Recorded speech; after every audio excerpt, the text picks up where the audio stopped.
11 million of இன்ஃபர்மேஷனை உங்க brain வந்து ஒரு நாளைக்கு எடுத்துக்குது.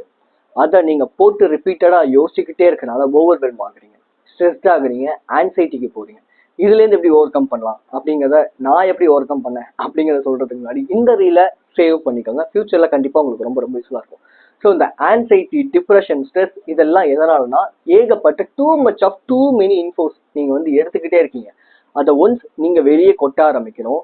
பட் உங்களோட பிரெயினோட கெப்பாசிட்டி என்ன தெரியுமா? 50 பைட்ஸ் ஆஃப் இன்ஃபர்மேஷனை அது வந்து ப்ரோக்ராம் பண்ணி ப்ராசஸ் பண்ணும். பட் ஆனால் 11 மில்லியன் ஆஃப் இன்ஃபர்மேஷன் நீங்க கொடுக்கும்போது உங்க பிரெயின் பாதிப்படையும் இல்லையா?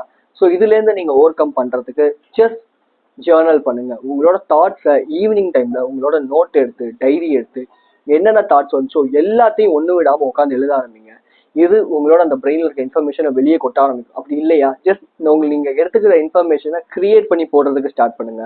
உங்களுக்கு ஃபேஸ்லாம் தெரியக்கூடாதுன்னா ட்ரெஸ்ல, லிங்க்டின்ல டைப் பண்ணி போடுறதுக்கு ஸ்டார்ட் பண்ணுங்க. இது எல்லாமே உங்களை வந்து ஒரு புது பர்சனா, புது பெர்ஸ்பெக்டிவா கொடுக்கும். ஸ்ட்ரெஸ், டிப்ரெஷன்ல இருந்து வெளியே வரதுக்கு கண்டிப்பா ஹெல்ப் பண்ணும். ஏன்னா இதுதான் எனக்கு ரொம்ப ரொம்ப ஹெல்ப் பண்ணுச்சு. முக்கியமா ஜேர்னலிங், எனக்கு நானே கொஸ்டின் கேட்டு ஆன்சர் பண்ணும்போது. ஸோ இதை பத்தி டீட்டெயிலான வீடியோ நம்மளோட சேனல்ல இருக்கு. சேனல் போய் பாருங்க, கண்டிப்பா உங்களுக்கு ரொம்ப ரொம்ப யூஸ்ஃபுல்லா இருக்கும். அட் த சேம் டைம் இதே மாதிரி மென்டல் ஹெல்த் ரிலேட்டடான வீடியோஸ்க்கு நம்மளோட அக்கௌண்ட்டை ஃபாலோ பண்ணி வச்சுக்கோங்க. Channel name, account name voice of KJ. Be strong, stay positive.